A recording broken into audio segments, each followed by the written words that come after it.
I'm at an amazing place. So this is a place called San Juan Bautista between Los Angeles and San Francisco in California.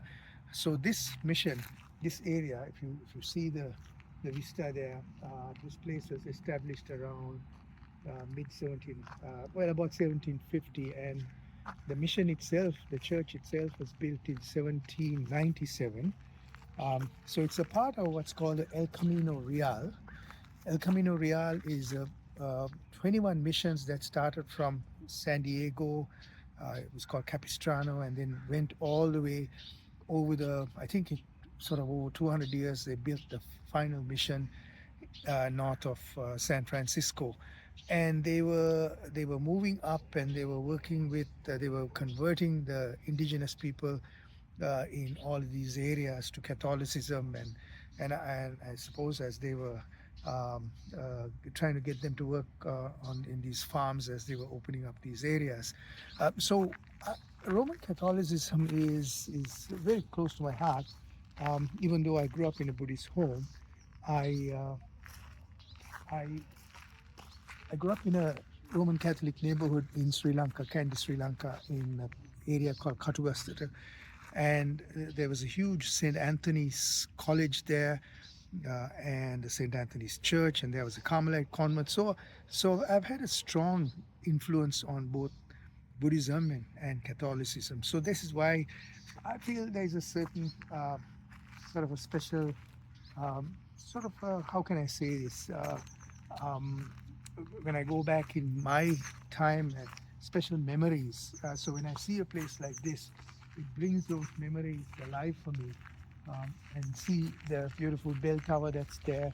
So the road itself, El Camino Real, the road itself is behind there. So if you follow me here, and this road was the road that went from the south to the north, just below, and it was used apparently till about 1850.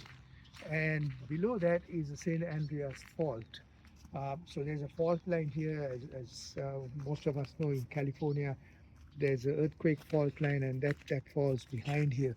So for me, as I said, the combination of both Catholicism and what it taught me, and since I was about 5 years old, I used to tag along with my friends, and I loved the sense of community on a Sunday where people are wearing their Sunday best and coming together and going to the church, and they would allow me to come even though they knew I was a Buddhist, and even the priest was fine to let me come to church. So I love that sense of community. I love singing of hymns and that whole sense of, I guess, the cultural aspect of the Catholicism.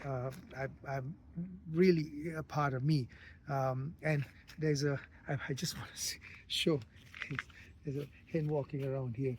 So